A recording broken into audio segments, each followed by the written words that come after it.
Can wait a minute or two if you want. This Jeff, okay. I think we can get going. Okay.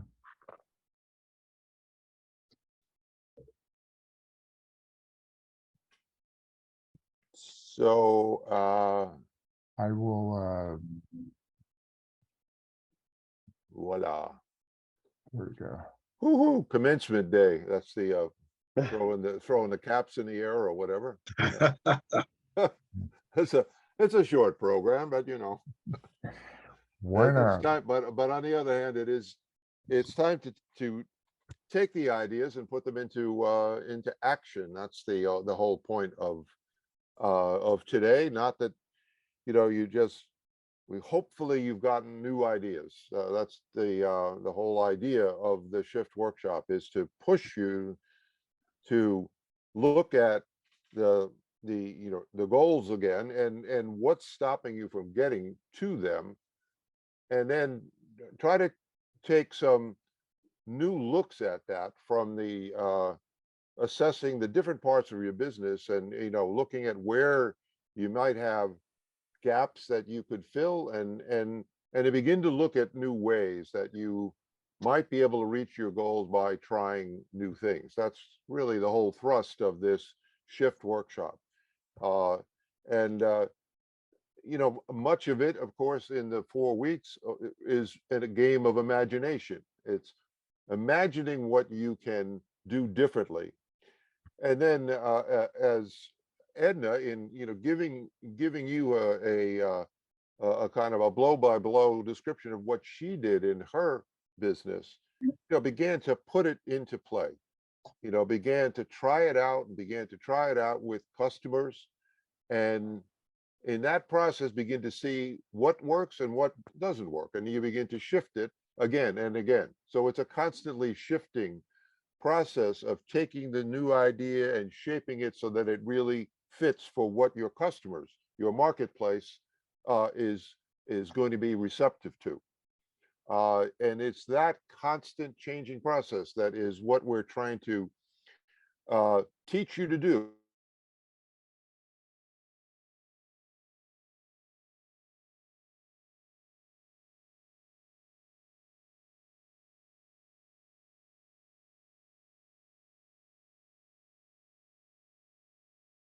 Looking for something new. And that's what we're trying to provide you, is we're kind of throwing things at you, asking you to step into it and create new ideas, to begin to open up this part of your brain, and to get you operating that way on a short-term basis. And then, we're going to talk at the end about how do you continue this.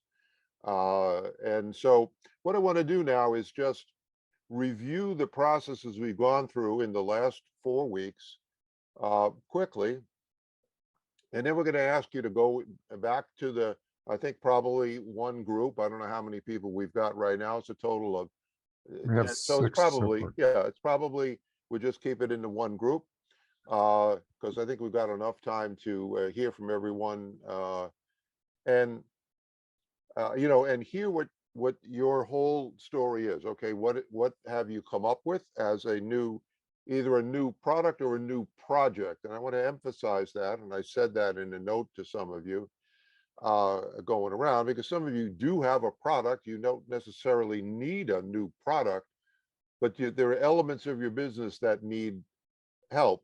And so there may be a project element that you can add and focus on a 3-month, what can we get done in that time frame? And we choose that time frame for a reason too. And why don't we show the slides, and I want some of these comments I'll make along the way of this. Stefan, put it up. Yeah. Whoop. What would you want me to do? Stop sharing? No, I wanted to go to the next slide. Oh, I wanted sorry. to actually show the slides. Gotcha. Okay, Sorry about that. not a problem, my fault. Yeah. So, I guess to refresh your minds, and by the way, one of the reasons we put this together in the last workshop is to give you in one place the set of slides, because we find, and I frankly, I do this, somewhat regularly myself is sort of take some time, in a day and just say, okay, let's look again at uh, these elements. Where am I going now? Because it shifts from, period to period. And in the springtime, it looks a certain way, and then in the fall, it looks different. And so I will shift my roadmap from time to time. Where am I now? Where am I trying to go? And this is, again, looking to the future. This is something we want you to have these at hand so you could pull them out, and really in an afternoon you can actually go over all of them and sort of reposition yourself as you might need. So you start with where you're going and you set some new goals, and you think about, again, what are my obstacles now? They should change, because as you work forward, you'll overcome some obstacles and you'll find different ones. Or if you really are stuck, maybe you've tried some things and you really need a fresh approach. Maybe you need to shift something else in order to get around that obstacle you're talking about. Anyway, on to the next slide. So, and again, just referring to the last thing I said, sometime what you may be trying to change one element of your business, and it may be that you need to shift something else. It may be that you were trying to do it with technology, and maybe that's not it. Maybe you're not looking at the right part of the market. So this is what you've got to be able to do is recognize when something you're trying is not working. You got to step away from it and then look at it differently. This is the working on your business element, is that ability to, see, okay, I'm not making progress with this change I'm trying to make, so I got to step back and look at it differently, and maybe realize I have to find a different kind of customer. I'm going after the wrong customer, and and make a shift. So this gearbox is intended, and the name gearbox, it's just made up because the name of our business is Shift Group. So we use that idea of the shifting of as if it's a car, and think about the different parts of your business you can work on. You can't work on everything all the time. You've got to focus. So this helps you to focus. And you may be focusing for a while on product development, but then you have to focus on marketing. Or you have to constantly move your attention to where you're really going to get the most leverage. All right. So on to the third tool. So this, I mean, I consider this actually, in a way, the last tool. The timeline is where you put it all together. But we do introduce it at this stage to try to get you moving. The whole point is to begin to think about whatever you're trying to do is, what can you do now? So we try to get that in your mind early during the workshop, is what can you do this week to try to start taking some action? And a lot of the time, the action is about making contact with customers, because a lot of time we can just sort of sit in our own head thinking about what I could do, and gee, that would be good. Let me write a plan for that. And I will personally, fess up to that. I'm very good at devising plans for this and plans for that, and sometimes it works, but sometimes I got a lot of plans, and I'm not getting squat done because I'm not going out quickly enough to the customer and getting down and saying, is this going to help you? And if what's wrong? If it's not, I'm trying to help you. So if it's not right, help me to figure out what to change to make it better. And that's what Edna talked about doing. She went out with some ideas, and what's right about it, I like that, but I'm not crazy about that. So that is how she shaped in the beginning what she was going to try to do with her idea. And that customer contact is really a critical part of all of this. So I'm going to come back to this in a moment, but go to the next slide, Stefan. So we love this term MVP because it's a cool. Everyone remembers MVP, and it's a. But we use it in a slightly amorphous way. In the meaning that it is given in the startup world, it's minimal viable product, because it's when these incubators are helping businesses that are really trying to develop. We're in the very early stage. It really is, and some of you are in this stage of really what is my product going to be? Vic has an idea, but it's not productized. And Jerry also, I think it's not fully productized. He's got an idea at first about white papers, but the fully productized thing is not yet fully defined. So that's why the MVP is very important. At other stages in your business, Sean and Jeff have a product. But what they have elements of their business where work needs to be done, where they need a project, for instance, to get marketing moving. So MVP can be a number of different things. And it kind of is what your business needs at this time. So I like that kind of broader use of MVP to determine what it is in your business is going to be most useful. What's going to give you the most leverage going back to that roadmap? You have to figure out where you're going to go and how are you going to get there and what part of your business you're going to change. So if you have to change the marketing in order to get there, then maybe you don't need a product change. You may need a project to change your marketing. So that's how I use that P substitution in this work here, but it still requires the same process. You have to have your idea. You need to describe it in a kind of a projectized or productized way, and then learn how to test it. And again, the testing always is in a customer format. In the original use of these terms in the lean startup, the agile startup model of Eric Ries and others, the one that the NSF borrowed for their major change that really put on fire their whole SBIR program. It really was talking to customers that got the many technology-oriented business associated with the National Science Foundation moving in the direction of being more successful. Because there was an example of many businesses that came out of science labs and built on technology where the leaders of the companies were really focused on that side of the business. And this threw them into the need to talk to something like 50 or 100 customers. And that effort of constant customer contact just changed their mindset and really began to make them understand what is needed, not what the thing could do, but what's needed. So your business may not be like that, but you still have to think, what does that customer need? Not what do I have that's cool. It's what does the customer need? Now just go back one slide, and then we're gonna get quickly into. So it's when all of that is put together that you then come to the timeline.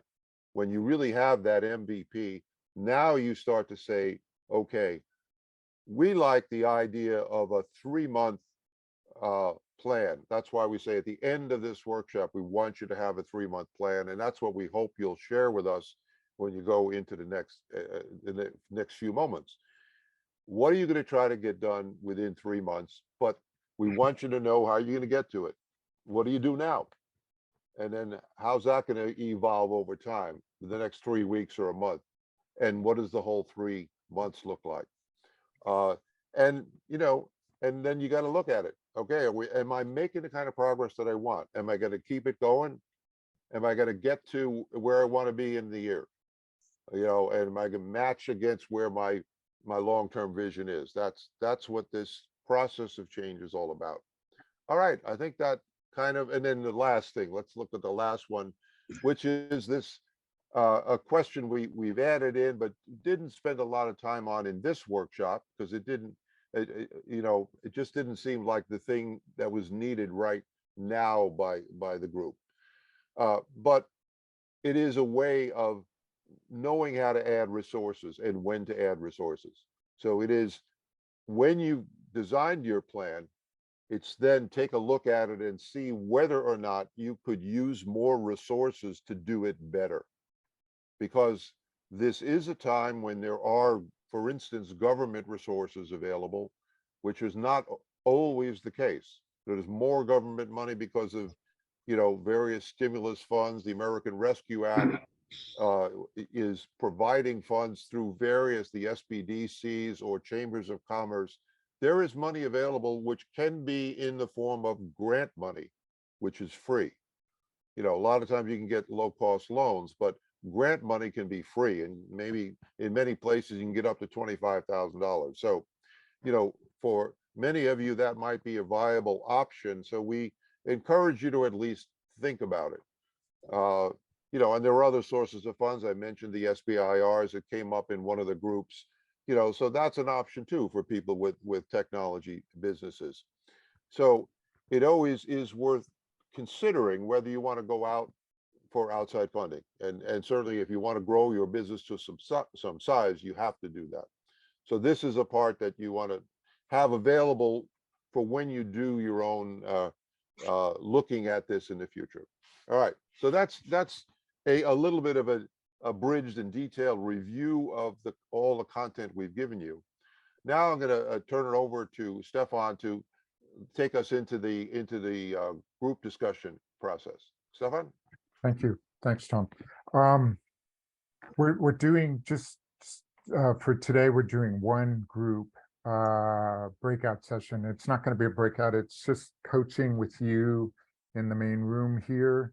And these are the things we're going to be working with you on. So just so you know, there are a bunch of senior coaches here, and all of us have our own businesses. So we're going to be putting that hat on as we're listening to you.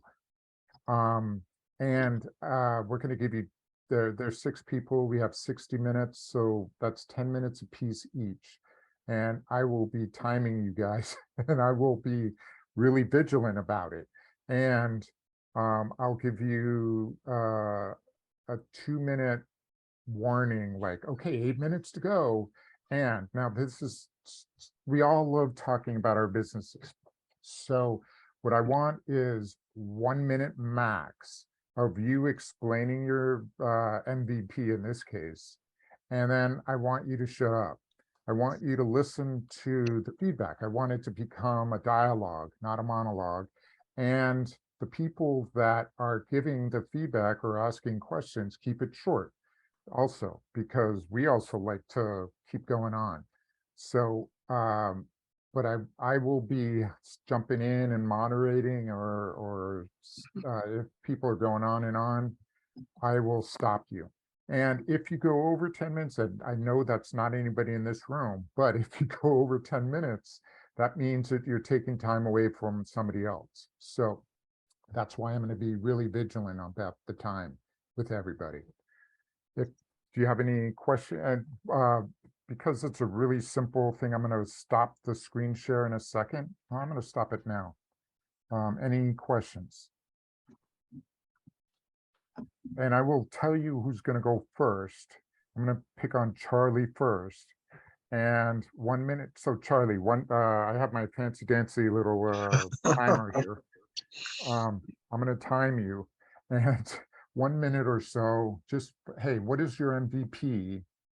And if you're not sure what it is, or if you are, not you, Charlie, but anybody, if you're not sure what it is, or then that confusion, or if one of us are not sure what it is, then that's really valuable information for Charlie in this case. Okay, so Charlie, ready? Go for it, sir. Okay, thank you, Stefan. Hi, everybody. My MVP, which I'm in the process of developing, is to help businesses, communities take advantage of the money that's going to be available through the Inflation Reduction Act, mostly geared towards energy, not so much the tax enforcement or the pharmaceutical part of it. What I want to do is I want to help people develop energy projects that are going to benefit their business or their community, help them apply for the funding, help them get the funding, and then help them develop the project. And that's So what's the, great, no, that's great. And what's the MVP part of it? is that not the MVP? Well, I don't know. What I want to do is I want to provide a service to help people take advantage of funding from the IRA, help Okay. them develop and implement projects. Okay, so so the MVP part is designed to help you quick and get it out there and test and see if it's working. So for you, it's the quick and getting it out there is, hey, I'm an expert on IRA. That's the MVP, right? And getting it out there. And then the program you offer for that. Okay.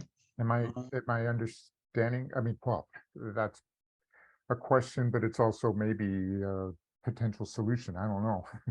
Well, Okay, yeah. let me just concur with Stefan. So what you've given us, Charlie, is a very good idea. I think very timely, and it's the idea. The minimal viable project would be sort of the first product that you would bring to a market that would be an example of that idea happening. So it would be a program that you offered, a podcast that you did, a website that you set up, it would be something that you would define as a product, which is on the way to sort of the whole cloth of what the idea is. Okay. Is that clear enough? I That's get it. sort of I think that is kind of and it's a good thing we come to this, because it's this definition between what is actually the MVP, and what I gave you is sort of the first one is a very limited one. Okay, it's just a one program. You can define your MVP bigger than that, but what you defined is the very big space gotcha. of helping the community. So bring it down to something that you could get done within 3 months. So if Well, I can take a stab Yeah, at go it, ahead. Yeah, good, Jerry, jump in. Charlie, you're a service business, so in a Yes. sense, you don't have to build a minimum viable product. So perhaps just starting with an elevator pitch, get feedback from, networking as to which services within your service. So you're going to have, is it going to be your target market? That's your minimum viable product, meaning is it startups? Is it existing construction companies? Is it communities that you want to target? Is it specific services? So are you helping people? You said that, you're doing, I'm trying to, you're applying, helping them apply for the IRA. Once they get the IRA, help them implement it.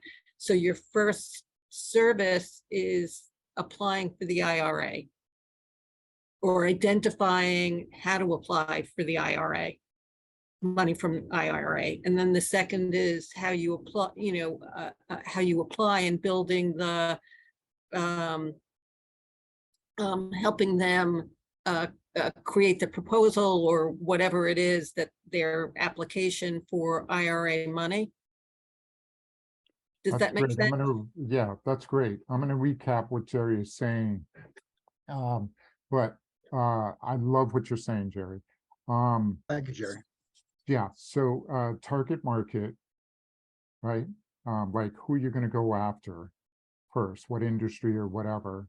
What are you gonna offer them? What's the pain that they're getting? I call it pain. But what pain do you have an answer to? And then, like Jerry said, what's something quick and dirty that you can offer them to test it out? Okay, that's helpful. do you want me to respond to that or just Yeah. take it in? You Yeah, have, yeah, no, please do. I go mean, for it's your time, so use it to fashion what you think is the right answer to it. Okay, thanks. And Tom, and Stefan and Jerry, I appreciate your comments on that. Yeah, I think that maybe I need to refine the way I articulate this a little better. Because in my mind, a target market was communities, underprivileged communities, underserved communities, and manufacturing facilities. Those are my target market, and they're different, but the IRA applies to both of them. And I guess the service that I guess the pain that they're going to have is escalating energy bills, escalating concerns for energy security, which is going to affect the quality of life and the ability to compete for businesses. And what I would offer to help with that pain is a window into the IRA. Maybe it starts with a consult. What are you about? What do you want to do? And they come up with some ideas.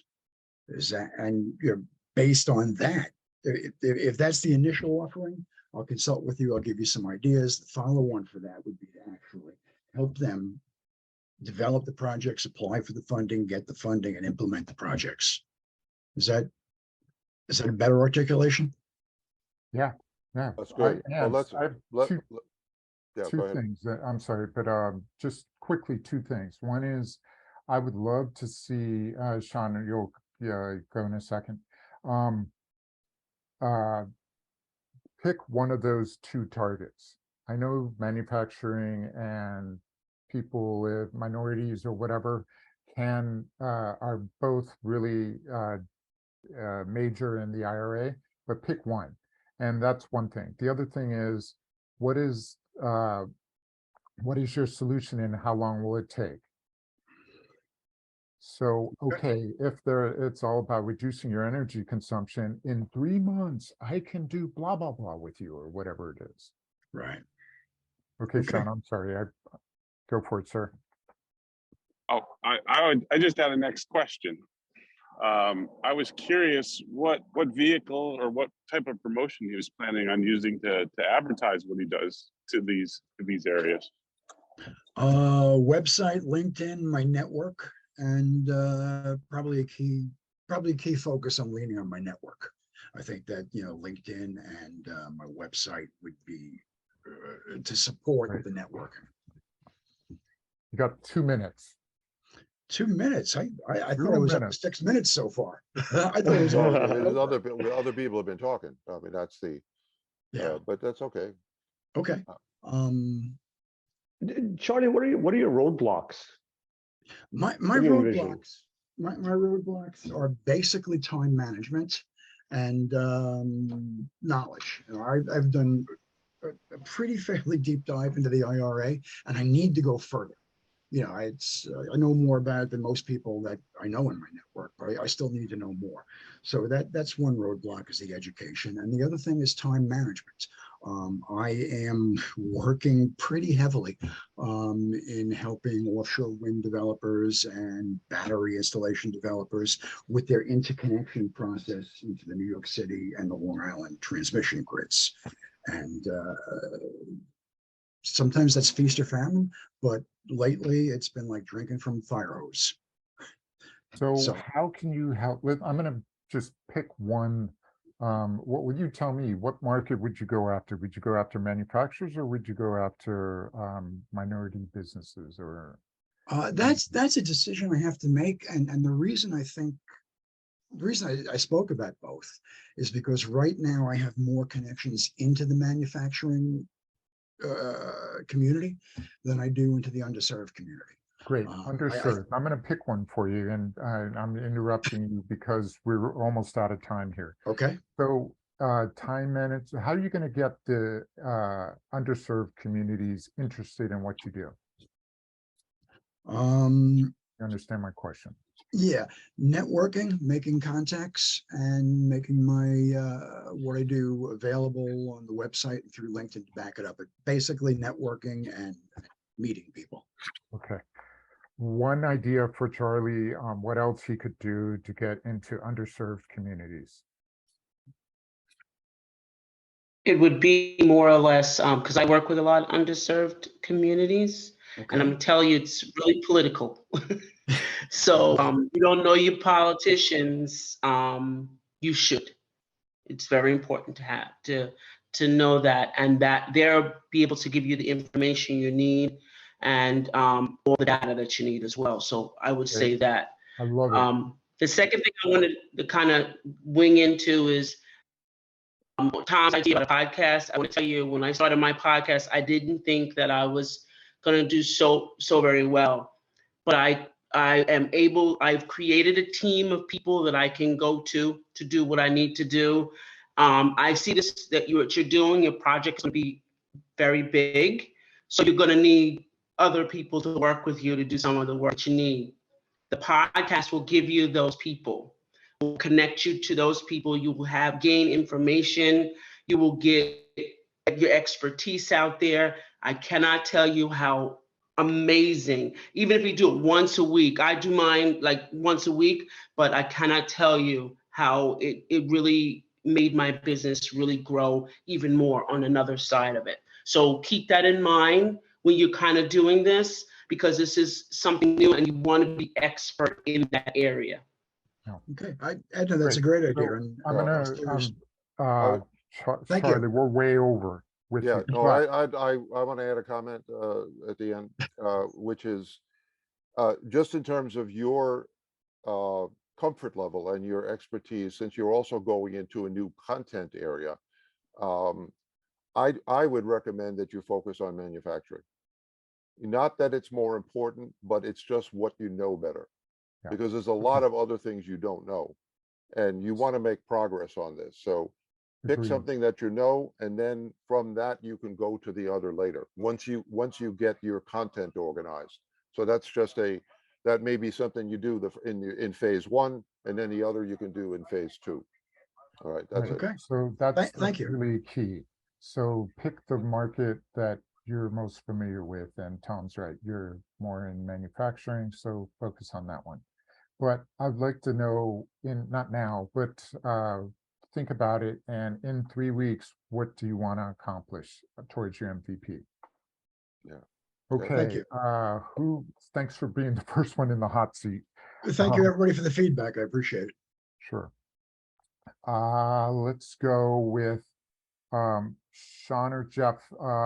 We can I don't know either of you guys, so I'm purposely picking somebody I don't know.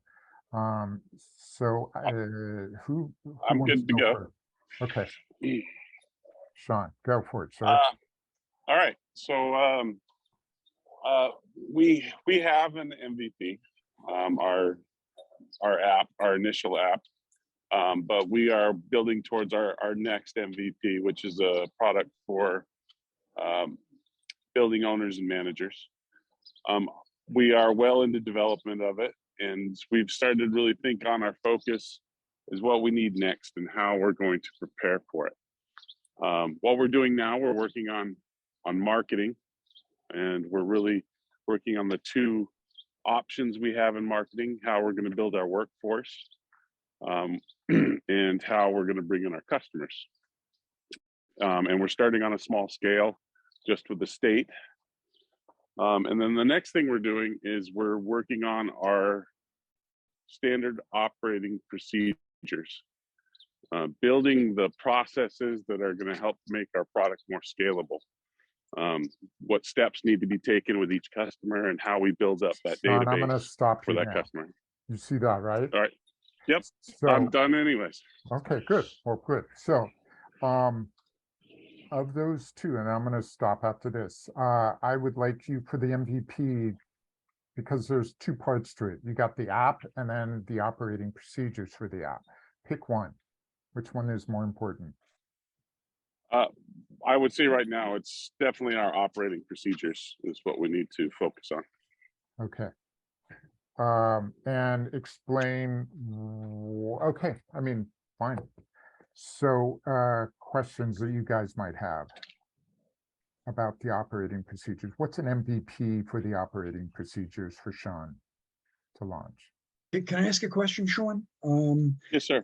The way I understood it when you first said it, I got the meaning that the operating procedures were associated with the second MVP you're trying to build. Am I correct in that, or is the operating procedures more of a general thing? Well, it has to do with bringing in our customers and getting their data and their information built into our MVP. We already know what our product is going to be, what it's going to do, and how it's going to work. Now we need to incorporate bringing in those customers and setting them up correctly and making sure we're doing it right and consistently the same. Yeah, well, it sounds like the operating procedures then is definitely the more important one at the moment. Yes, sir. So I can talk about it the way that I first did it when I started Bengineer, and literally I did it in Google Docs. So whoever had the responsibility for a task would do the first draft, and then it gets edited, and then other people who haven't been involved in that task could test that, the procedure that was outlined or the process that was outlined, and then could edit and update that Google Docs. So in a sense, it's maybe individual Google Docs that build up to a final overall document, but again, it's different people. One person gets assigned the process, and then another person gets to test it and edit it. Love it. So in 3 weeks, I like 3 weeks, but in 3 weeks, you're getting a Google Doc going that other people can look at. So to do that, you need the content. I know you know this stuff. You need the content, but then who would do the editing piece? Who would you share it with? I don't need names, but are we talking one person, 20 people? What are we talking? Oh, let me ask a question, if I might. Sean, how are you developing these operating procedures now? What is your process? So we've set up our first test bed, which is about a 37 building property management group. And we're starting with each building. Each one has individual aspects that are different from one another. And as we go through the steps of each one, setting up the property where we're taking notes and trying to lay out a platform for how we can make the process uniform for every type of property. Okay, so do you in hearing what Jerry talked about with her system, do you see the value of that, or is there a different way that you're doing it? Yes, I do. Where we're using very similar documents in Teams, or we have a shared Dropbox folder where we're making our notes through.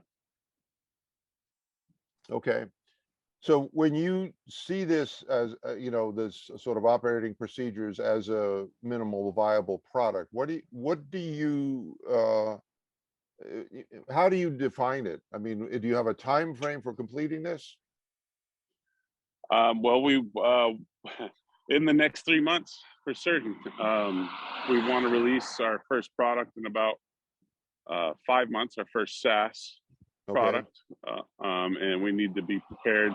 Both we're bringing in workforce that need to follow these procedures, and again, we want it to be consistent for every customer. So yeah, we need to have a very thorough plan and process in place in the next 3 months. And who is this assigned to? Who's getting this done? It's a team effort. Jeff and I are both working on it, and we have a part-time administrator who's helping us as well. Okay. So when you say you want it to be, well, my word's not yours, but essentially done and baked and whatever. What is that for an MVP? What does that mean to you?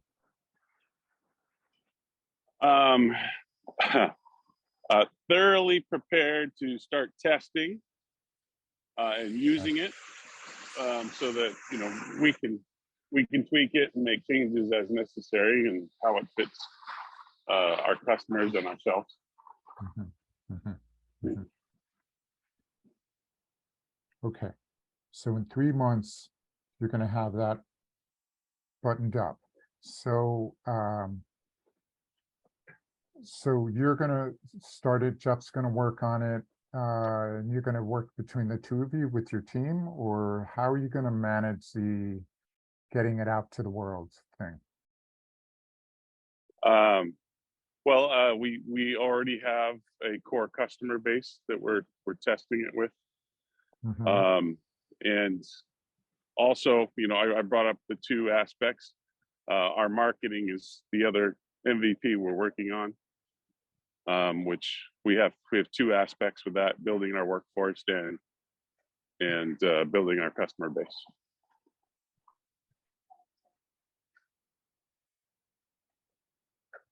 So, I mean, do you see any, are you comfortable with the way your operating procedure work is going right now in terms of, are you going to meet your goal? Or do you need to improve it at this stage? 2 minutes. Yeah, I think we're in a good workspace right now. We're really making progress. We're moving in the right direction. okay, Um, we hadn't really thought about the standard operating procedures until we started your course, actually, where okay. we needed to be a little more prepared. So it's been very helpful in that aspect. I'm happy with where we are, and I feel we're heading the right direction. The real test of it is going to be in 3 months. Okay, so, and do you have any milestone periods in between now and 3 months where you, just to keep Um, yourself on your target? yes, we have a large fundraising we'd like to hit before the end of January. Mhm. That's a definite milestone. Finishing this first main customer test bed and getting them all set up before the first of the year. We're taking over officially all their properties the first of the year, and really having that set up and Okay. having them in the right place.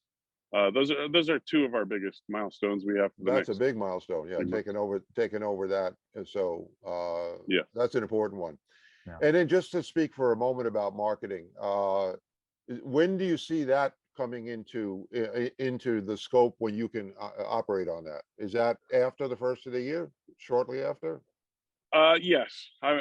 Our focus right now is writing our marketing plan. That big fundraising we have coming up, it's going to be a key element in making that happen, Yeah, showing that we have a clear plan.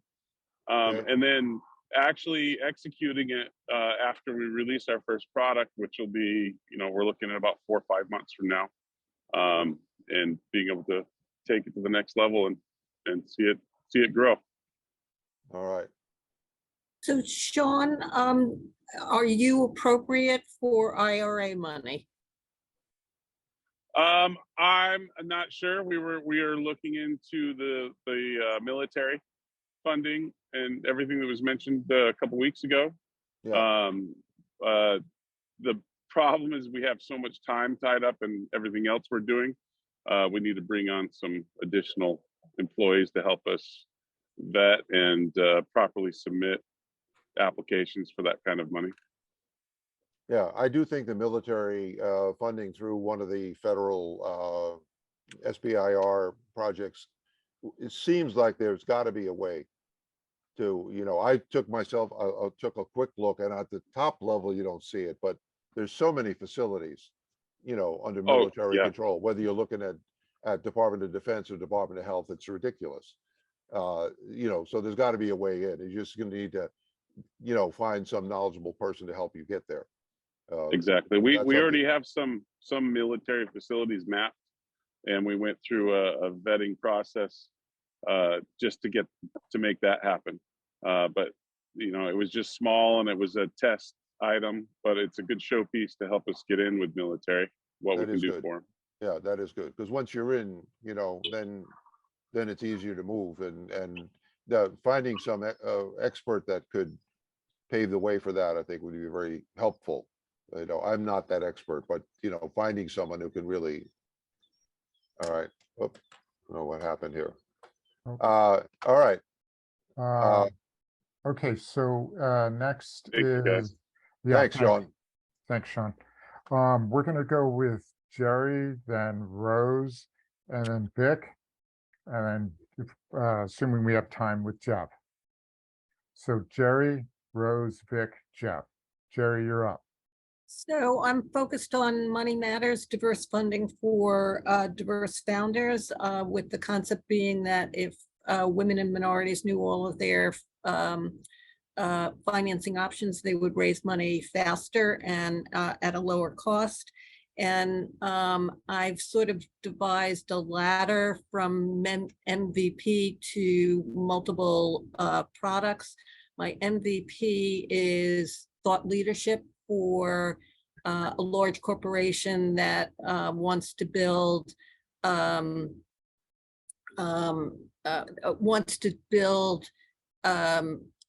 again, thought leadership around financing.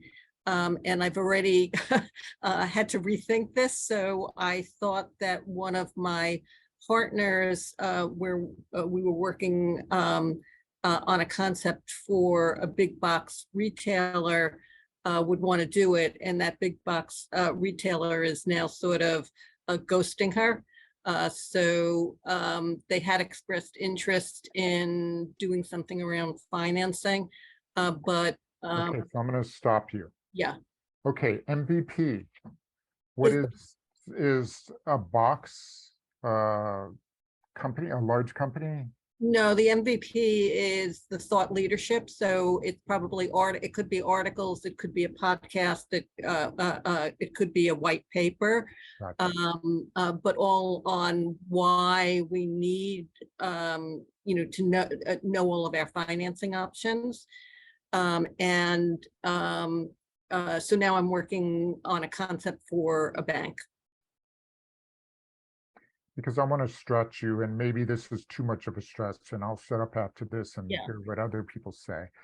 I would, in your MVP should be, in my opinion, should be something like you land a client, you're delivering something, and they love it. That's what I would love to see as an MVP for you. Yep.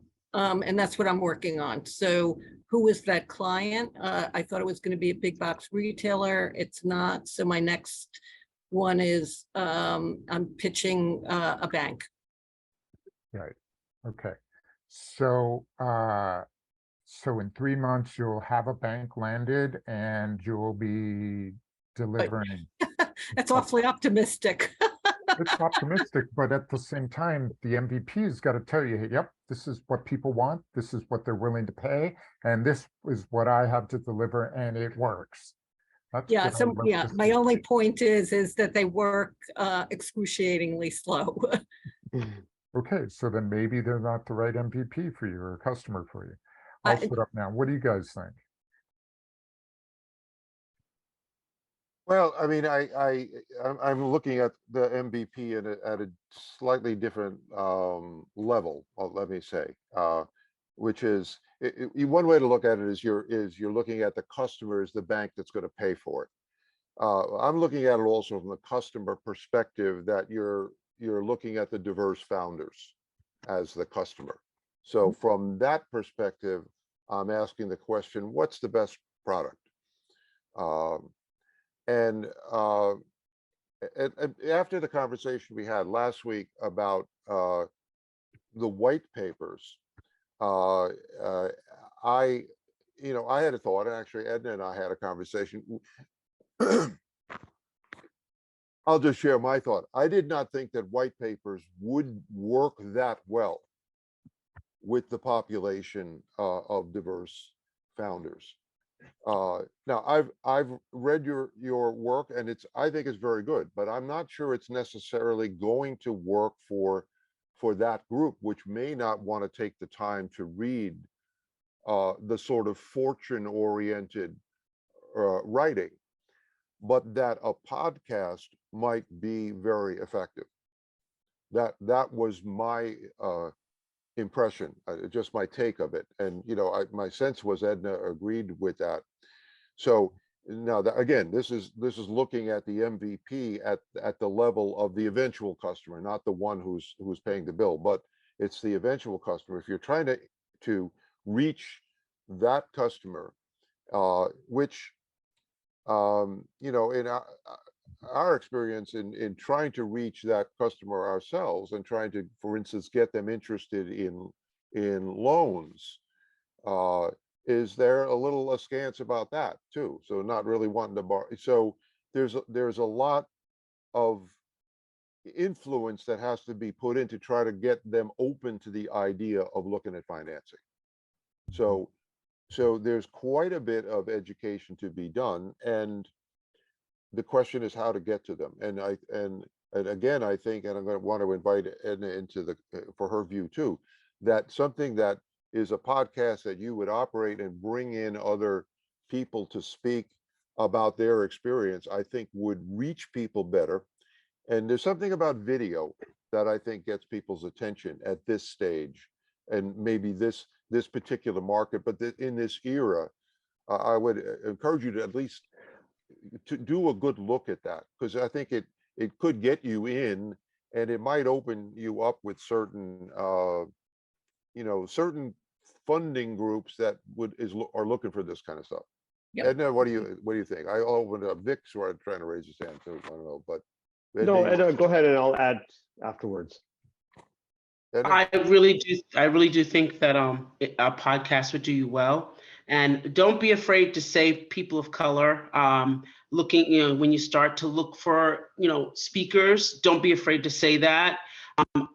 I've met a lot of people that are on board with this, and you know, and can, like, in different communities and even out of area. So don't be afraid to do that. Like, looking for women of color that can add to this conversation. You know, Edna, I have a so question.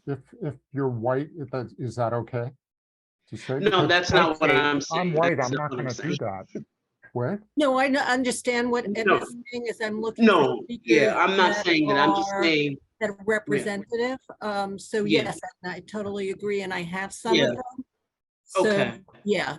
So I totally agree with you. Yeah, Yeah, and LinkedIn is a really great spot to do a lot of that. I don't know if you're on there a lot, but I do have a lot of that type of you know, conversations and things like that. I have groups that do that. So I would really encourage you to do that. I mean, I've made so many amazing friends worldwide, and they help me do what I need to do at all times. And it's a great conversation to be had, especially in this time, because of the statistics with you know, people of color in general applying for loans.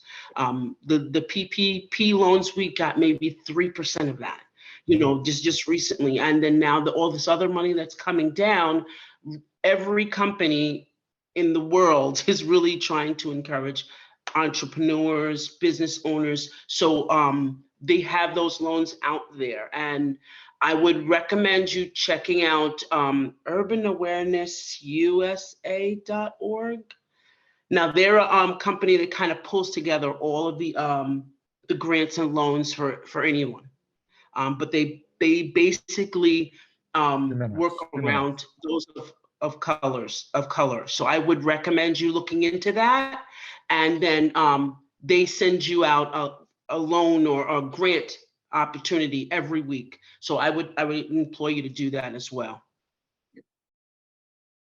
Yeah. Yeah. Vic, did you want to? Yeah, just very quickly, Jerry, I'm going to put my marketing hat on, right? So in this distracted world, you have 8 seconds to get someone's attention, right? So what is that message, right? So I think, you know, understanding your customer, their needs, their pain points, and speaking very directly is important. And I think just to add to what you guys were talking about earlier, video is how we consume content today.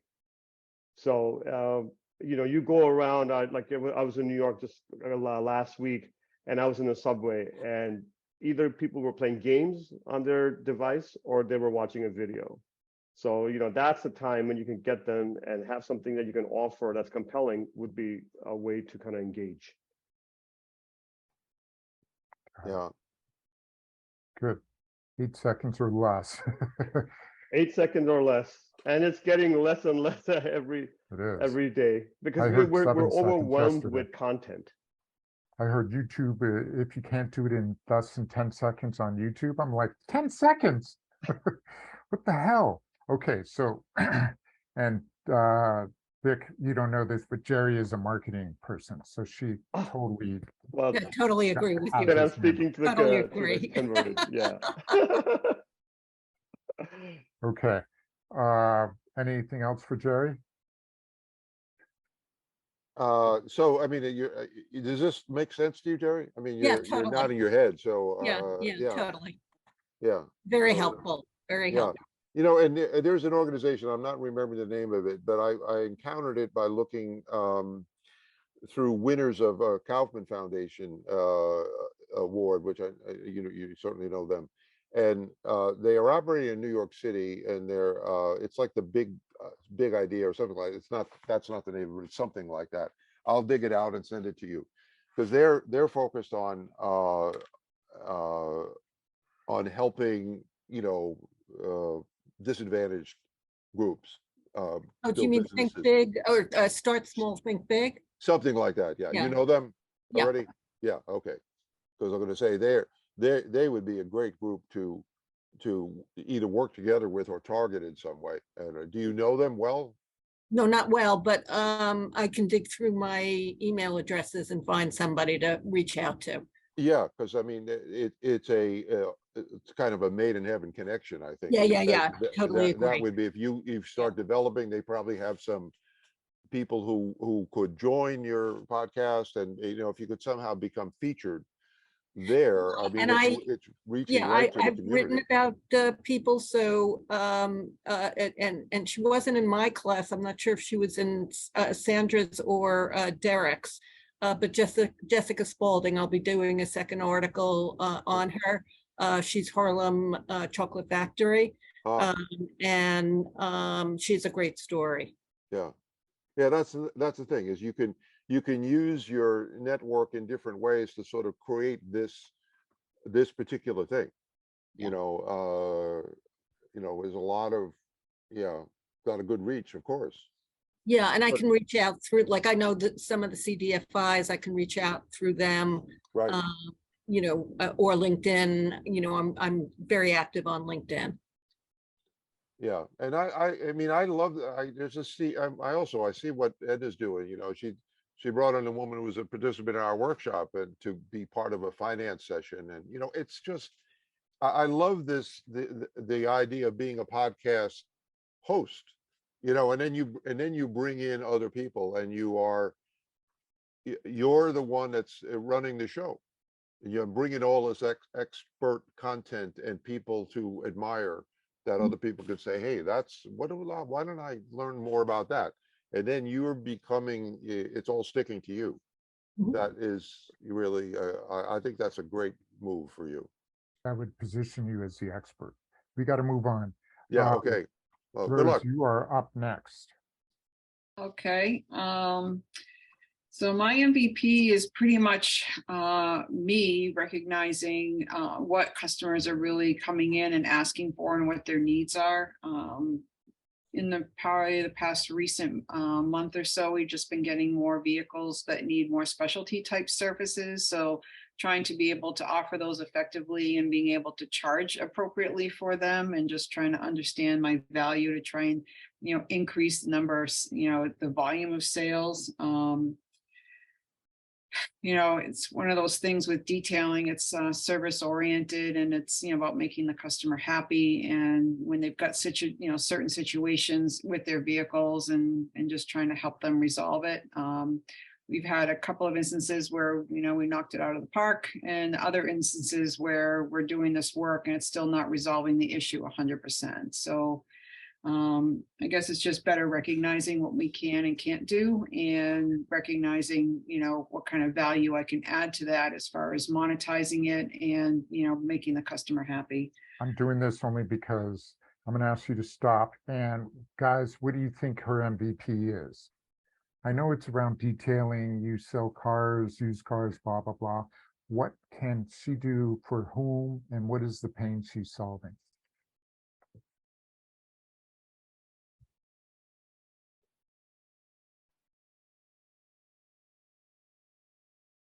Yeah, I would say it's a new service being offered, Mhm, you know, to a very specific audience. mhm. Yeah, I pretty much want to offer like specialized services, for what pain points that people are having, whether it's water spots on their cars or a mouse in their car somewhere or water damage or, trying to get into and monetizing, getting a higher profit margins on those kinds of services above and beyond just regular cleaning and detailing vehicles. See, what I've found is that when you, and I don't know what it would be for you yet, but maybe nothing, but what I've found is that when you specialize, you get so much more attention. So I'm making it up, but let's say you focus on minorities. And you know what? We only do detail cleaning of cars for minority businesses or minority people rather, as opposed to we do it for anybody. Um, Would that work? Something like if you specialize or I don't think focus? that's I don't legal. think that's how you would segment It's not legal.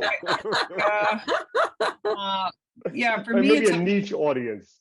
Yeah, for me, it's about kind of resolving the pain points that people have with their vehicles. I had a customer, this particular problem is just driving her crazy. Well, I know I can resolve that problem and just monetizing the value to that instead of just kind of throwing it in there type of thing. So I guess, just trying to increase my profit margins and my awareness as far as what services I can and can't do. If you had to guess, what is the biggest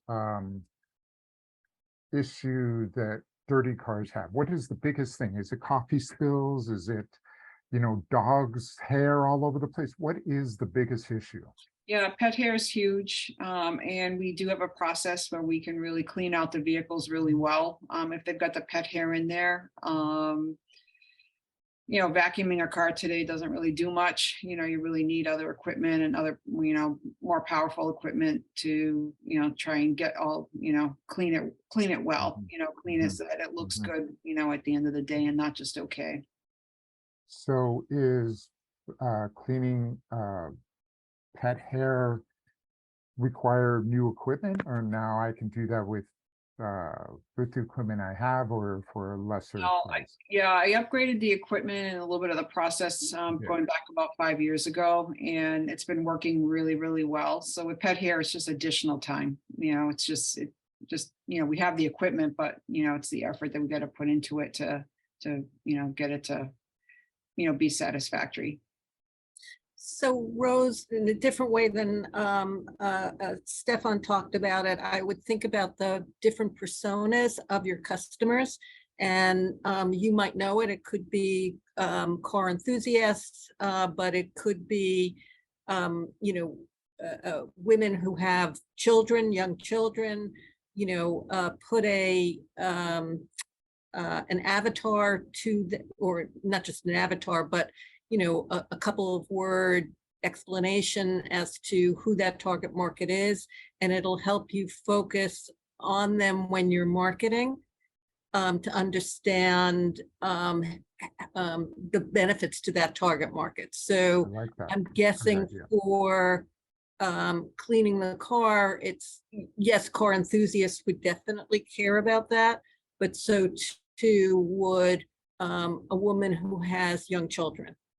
Yeah, And a and dog. Jerry, to add to that, what I just heard, Rose, was like, people who own pets, right? And they're in the car. That may be a great opportunity there as well. Pet Or the owners. car enthusiasts with pet pets. owners. Yeah. Yeah, There you go.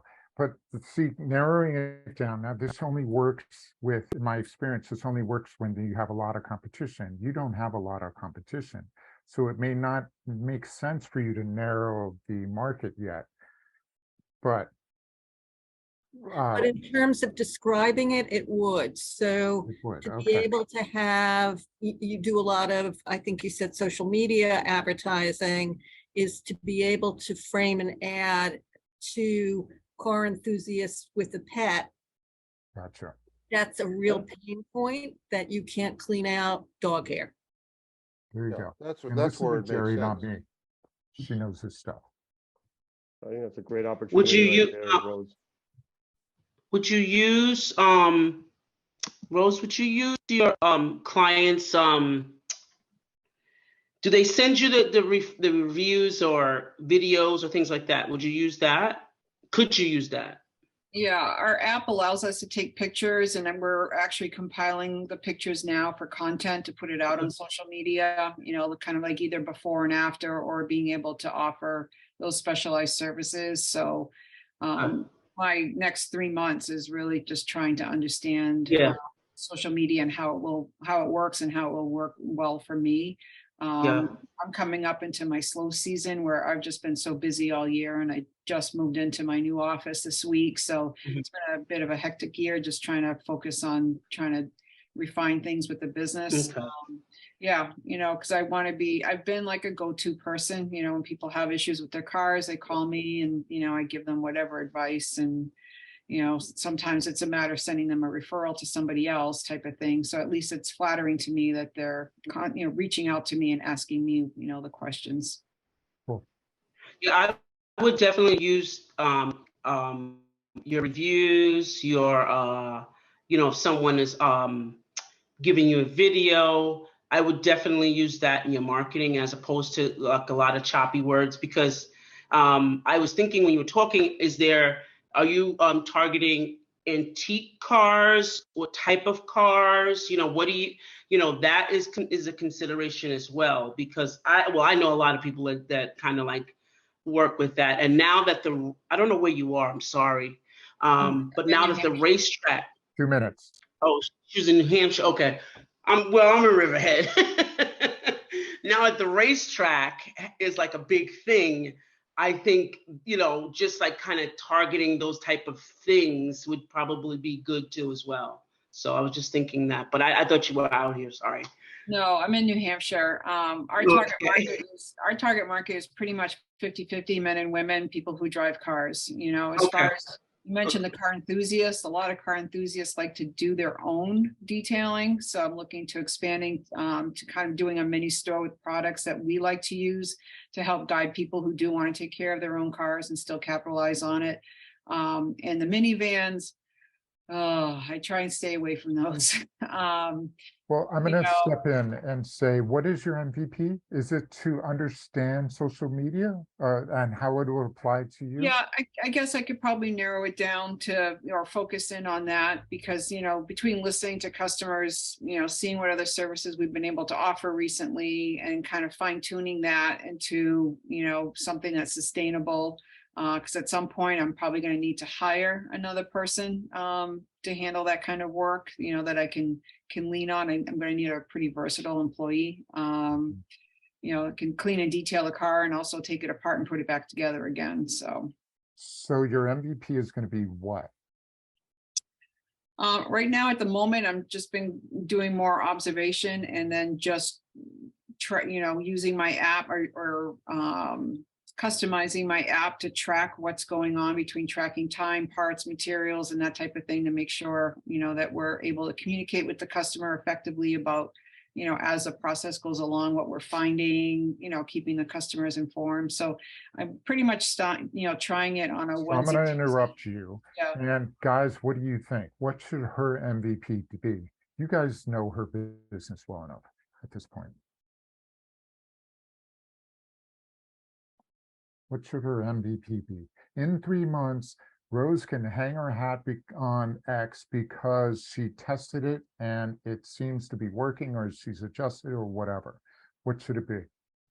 So you could do it with pet owners, you know, people who own cars that have pets.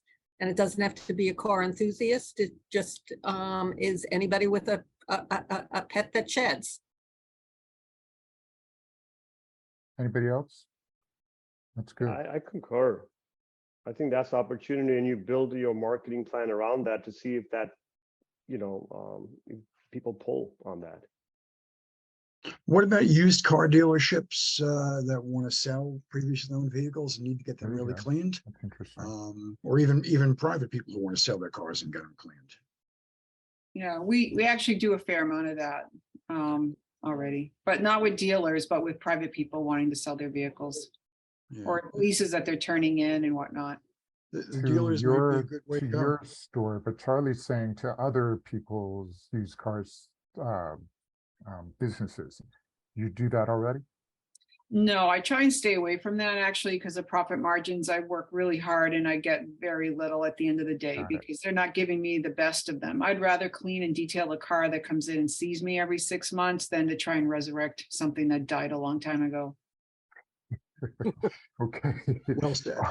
Well, I'm you gonna said, stop you here's there. here's an idea just coming to my head. You say this is a quiet time for you, this next 3 months?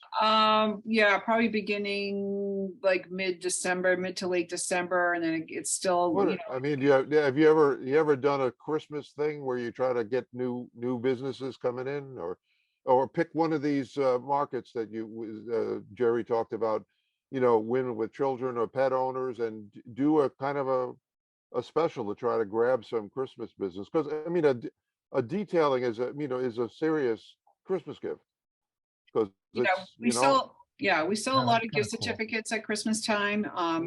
Generally speaking, people wait until spring to get their cars done. I'm in the Northeast, so the roads are terrible and right. somebody to You're not spend going to money. do it in So I'm gonna January. stop, but you Yeah, got Tom's idea. I It's a do. cool idea.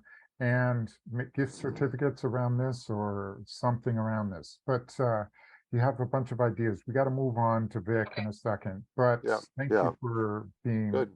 open to being in the hot seat. Okay, Yeah. Not that you Oh, have thanks much for of a joining us. choice. Yeah. all right, thank you. Good luck. Okay, thanks. Perfect. Oh, Okay, hi, Vic. All right, everyone. Vic, up to you. Yep, I'm on. So there are three facts, right? 1 in 5 American is a caregiver. Fact 2 is majority of caregivers are overwhelmed and stressed. And fact 3, 20 to 40% of caregivers have depression issues because of the challenges of being a caregiver. So these are the 3 facts, and there are many others to support that. So my MVP is to build a technology-based, I call it frugal technology-based platform to improve the lives of caregivers and the people they're caring for. So that's the big idea. And what I'm in the process of doing right now is validating that idea, the concept, with key stakeholders like caregivers, caregiving organizations, people who are researchers in the field as well. So that's what I'm in the process of doing. Some of the challenges I'm running into right now, to be honest, is finding the right organizations to speak with, because everyone is busy and they have other priorities as well. So that's one of the challenges I'm working through right now. And then certainly also, how do you take this concept right from an idea to actually something like a clickable prototype? Okay, gotcha. So what's my biggest question is, do you have competition that does this already? Yeah, that's a great question. So there are companies, there's a field called, it's called remote patient monitoring. Mhm. Yeah, so there's competition there, but their target typically is someone who has a chronic condition, needs constant monitoring. That data is then sent over to the hospital or to the doctor. I see that. I don't know if that's a competition, but that's, I would say, something the closest that I could find. Okay, so I'm going to interrupt you, but very similar. You're saying they're competition, but they're not direct because yours does it in a different way or for Right. slightly different conditions or whatever. I guess my target audience is really the consumer, someone who's not quite as, has a condition that requires that constant monitoring, but needs to be monitored nonetheless. Mhm. Maybe they'll get to that point at some point in the future, but not yet. But what I have found in the market, and my market research, honestly, is like people I know in my network, as well as doing Google searches, going on the App Store to see if there's something there. I haven't found a platform, at least what I'm envisioning in the marketplace right now. Not to say there isn't one, I just haven't found one yet. Okay, so your MVP is gonna be finding a market or finding, No, you already have, well, my vision of what you're MVP is creating. actually building the actual platform, building it, okay, building should it. mention Yeah, that. so it's a product. got it. Okay, so guys, what do you think?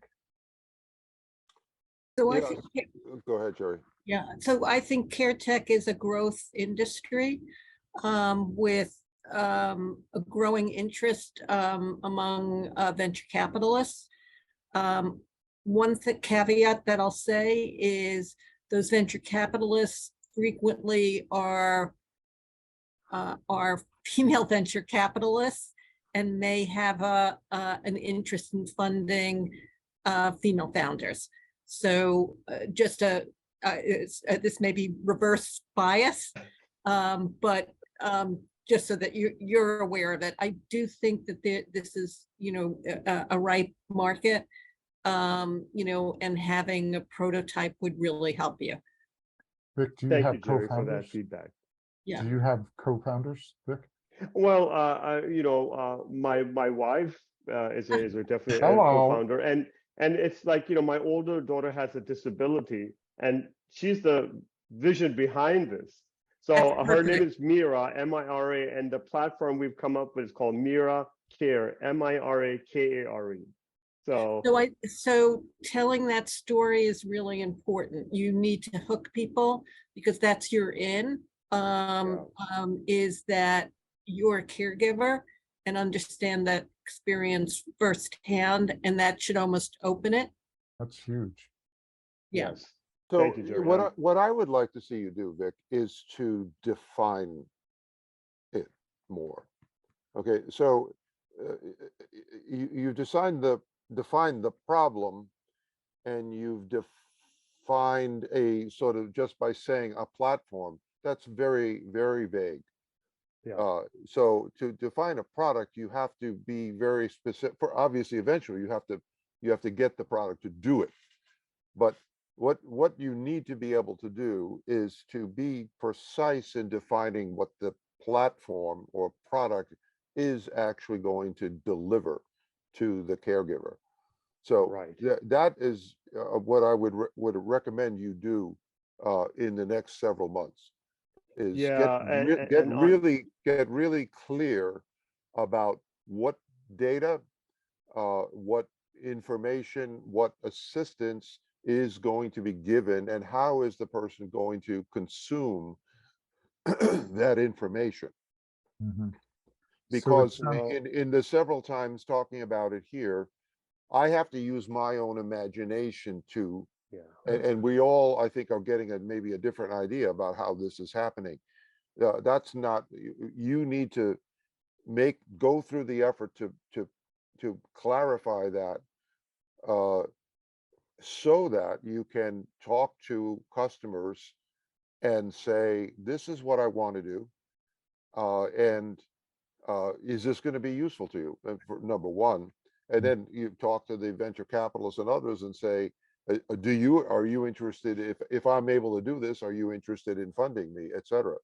But right now, there's just not enough definition in what you're telling us.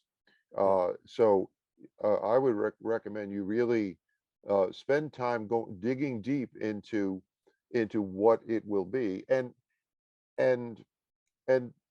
use the idea of what will the first version of it be.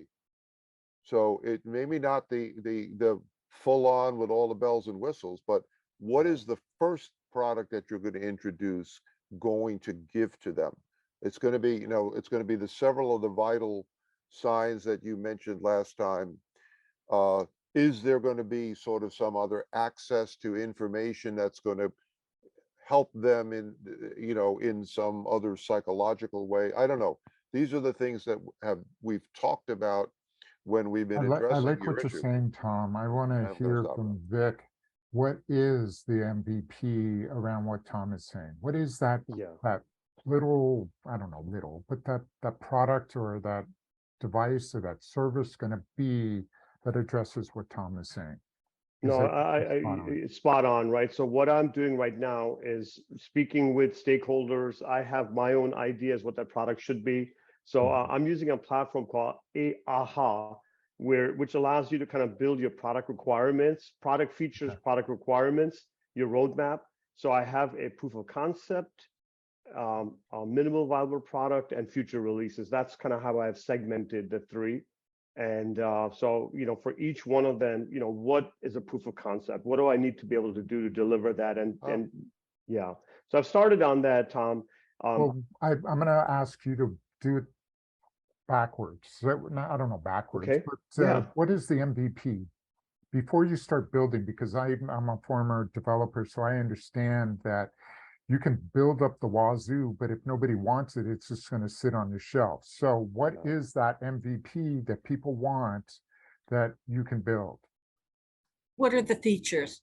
What are the features? Yeah. I mean, I could talk about them now, but I don't want to hog up the time. Do you want me to spend a No, minute? I mean, on but it? that's, well, I don't know. Oh, yeah, no, I understand Say that. it in Yeah, no, 30 and I seconds. appreciate the feedback because, the devil is in the details, right? And really how it's going to help the caregiver. It's one thing to say, hey, I want to improve the lives, but the second part is it really going to improve the lives, or am I just throwing another widget? Exactly. Yeah. Okay, cool. Yeah. Anything else? What else for Vic? I just want to get some feedback. Vic, I think you're really expressing your ideas clearly and you got good articulation and it sounds like you're on a good road. I appreciate it, Charlie. It's a long journey ahead, but I'm in it for the long haul. Good for you. Good. And coming from Charlie, that means a lot. He's been in business for a little while. Thank you, Charlie. Anytime. Okay, so we're going to need 5 minutes. So that means, Jeff, you have 6 minutes. And I put Jeff at the end because his business is the same as Sean's. Am I right on that? Yeah. Yeah, I work together with Sean, so a Okay. lot of what Sean said actually is pretty much the same stuff that I have on my plate. Fair enough. But actually, I had a question for Vic. Okay. Yes. Vic, I was going to ask you. I wear the technology hat quite a bit, and so with your product, are you going to be subject to HIPAA laws when it comes to data and information? Because just from a technology standpoint, Yeah. I know that as soon as you start going down anything with medical information or any of this type of stuff, you start to rolled up in all these regulations with medical information. And I know that it really gets into the weeds sometimes. So I just wanted to. Yeah, no, Jeff, I appreciate that. And what I've done is that one of the requirements is, of course, to have a HIPAA compliant database. And, the good thing, guys, is that with technology, the way it has evolved in the last 10 years,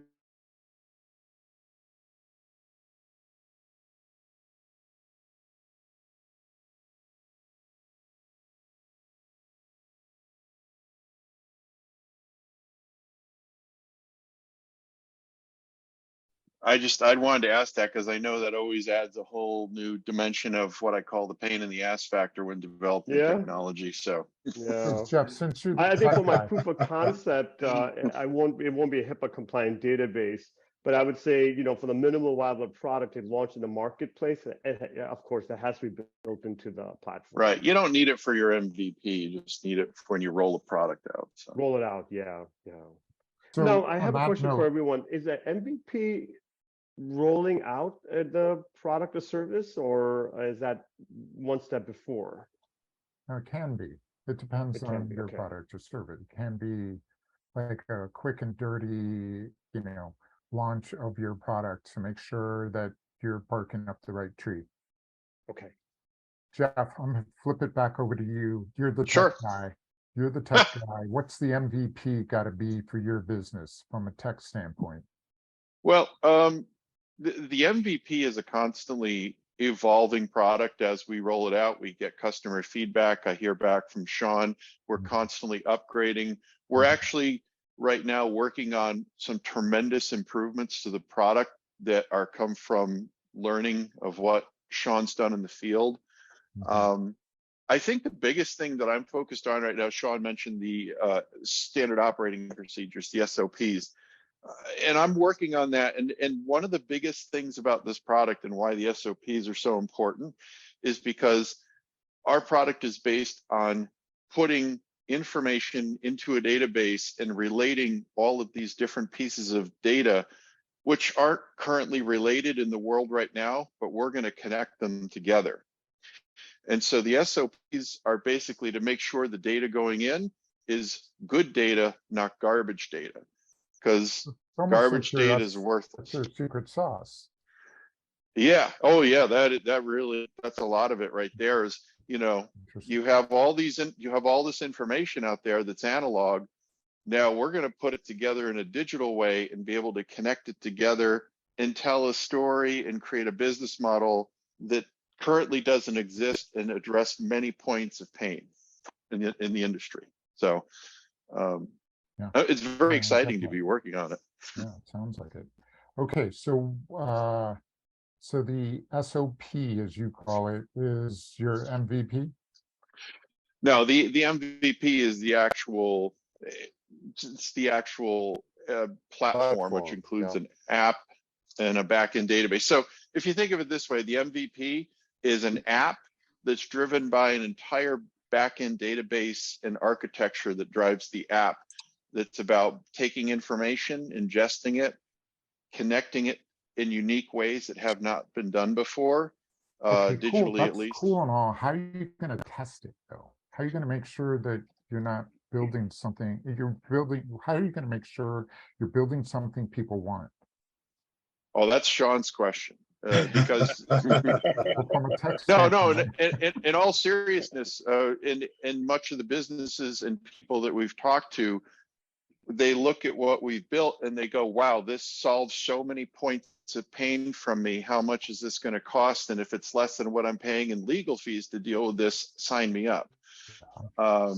So, and the customers basically are going to, they're telling us what they want. Sean is with them on the ground and they say, here's what will make our lives much easier when it comes to all this nonsense. And that's a lot of where it's driving driving the MVP and continued development of making the MVP better and better and better. got it. Okay. I can rephrase this question a little bit. Oh, please do. With Jeff. So if we were to refer to an MVP for Jeff as me as the main customer, because we have a lot of different products we're building out. This database powers different applications for different users and different key groups of people. But Jeff, what would you see as your MVP of how you're going to manage and drive development and managing your team to build these different, you know, all the products we've got on the board. So Yeah. what would you think would help with that? I have an answer. Go ahead, please. You need to know what your MVP is, knowing what data to capture to do what you just said. We know that. Oh, you already know what data to capture? Yeah. So I'll set up our initial our initial product, our MVP that we're using now, is all about capturing that information and capturing it in a timely manner and efficient manner. And because it's lots of data and we're able to capture multiple points of information very, very quickly and accurately. And that builds out from our many multiple other products that we're going to be offering. Yeah, Okay, it's integrating the data and making sure that the data maintains its its integrity. That's really the MVP. Yes, we got exactly. it. And I think we need to go to the next phase. Yeah. So, no, yeah, Tom, I think you nailed it. yeah. So I'm gonna have to stop you guys we because got it. I love your idea and we can talk about it for hours. And we don't have hours, we have minutes. So Edna's gonna do a quick wrap up, but before we do that, Sean and Jeff, hopefully there's enough here for you to figure out Jeff's MVP, which is related to Sean's MVP. I'm hoping. Oh yeah, very much. Okay, cool. It is. It All is. right, yay. All right, Edna, you are up.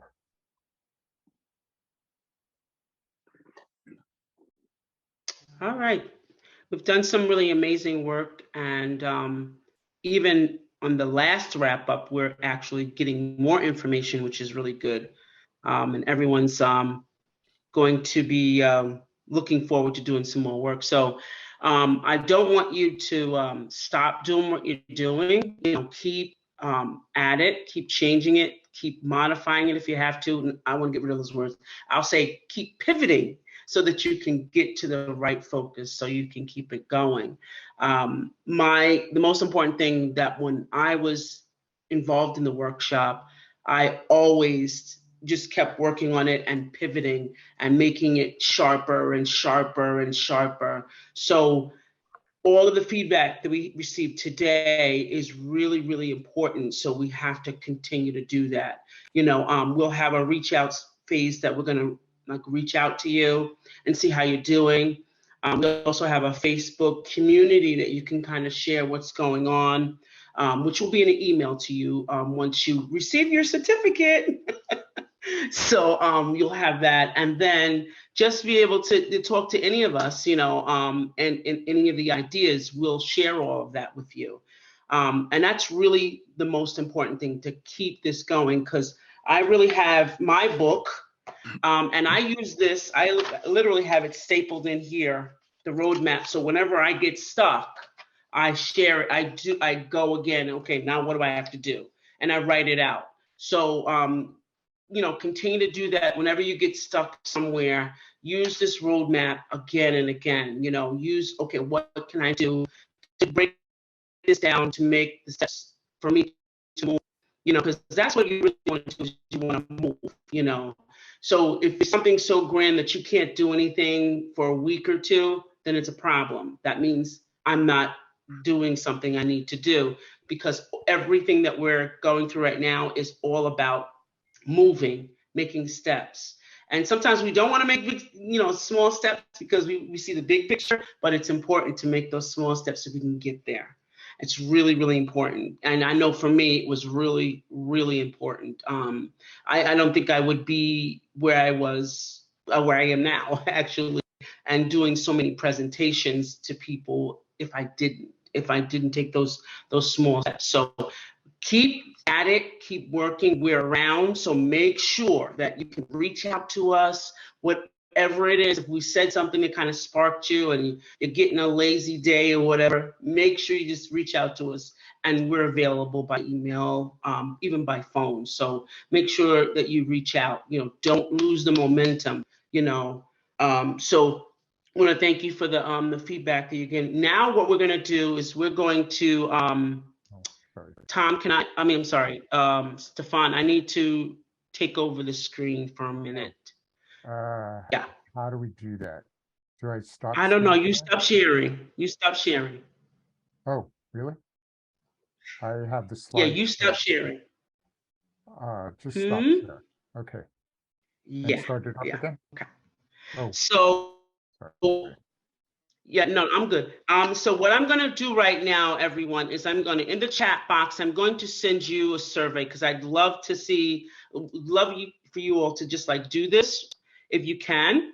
It'll take a few minutes. I'm thinking maybe 3 to 5, if that's all right with everyone. So I'm going to send it to you all. Tell me when you get it, if you get it. And yep, got it. Okay. All right. So if you can go through this and answer what you can, and it's really, really, really easy. So you know, I want to get your feedback, because I know once you guys get off this line here, you're gonna be forgetting about us, and you're gonna go make this amazing amount of money. You're gonna get all these sponsors and everybody you need. So we need you to answer this right now. We need you to answer this and just give us some feedback on how we did and what we can add, because that's really important to what we do. Okay? So if you just take that 3 minutes, I'd love that. All right? So 3 minutes. Stefan, can you count me down? Can I do what? Oh, Can you count me Yeah, Can you down? just do it yeah, now, of course. Edna, right yeah. now while we're on the call? Yes, do it right now if you Okay, could. Yes, all right, I'm right in. now. All right. I got the stopwatch going. Okay, cool.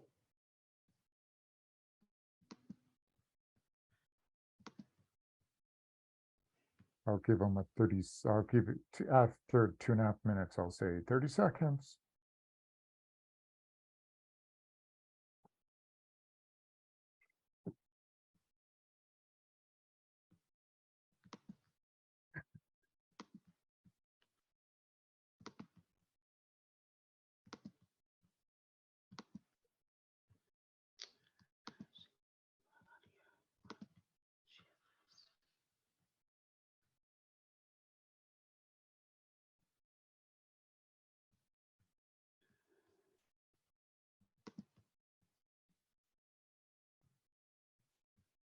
So that's the link.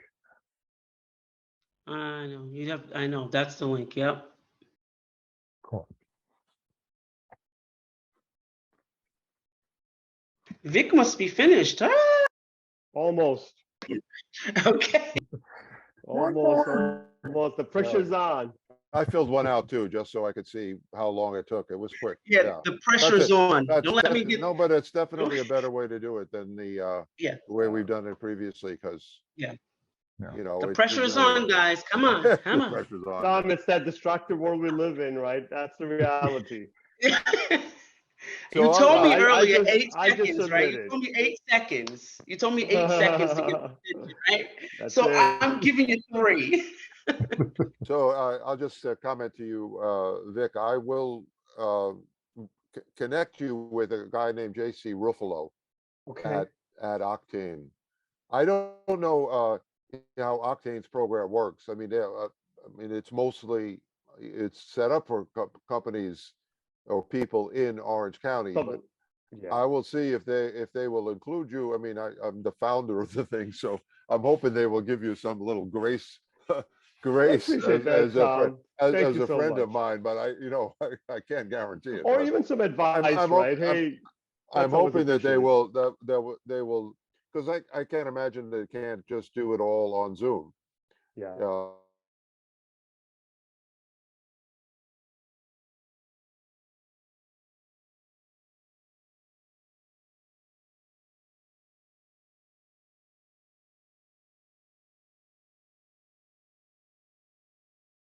1 second, You know, Tom. 30 seconds, 30 seconds for 3 minutes.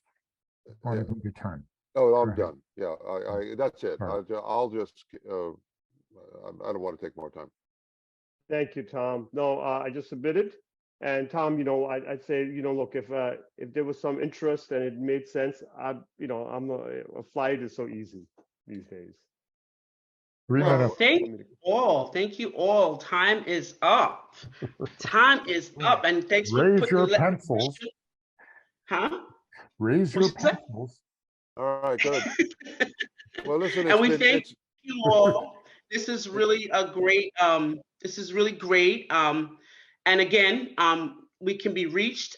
This is our contact information. You can be reached to ask questions, to keep on par, to even be accountability partners. We want you to be successful, and any hand you can give to help that happen, we want to be there for you. So, no matter what the time frame, California, China, wherever you are, we will answer your email. So we're available to you. And again, we want to thank you all for being here. You make us much better as facilitators because of you and your masterminding with each other. Thanks so much. And you'll be getting an email that has all the information that I talked about follow-up, and so that you can join and be part of whatever's going on, and so that you can request a follow-up. All right? Yeah. So thank you, and we appreciate you. All the Thanks. best, everyone. Yeah, thank you. Thank And, you. We'll we'll have your certificates in that email that Edna just referred to. Great. You know, Thank Very you. good. Now. I'll you stop just by. put Right, it bye back now. on. All right. Bye. Okay. All right, bye. everyone. Thanks. Any? Bye, everyone. Bye now. Bye. All right. Bye. See you Bye. all. I'll miss you guys. Miss you. Bye. We're here. Yeah. All right. See you, Jen.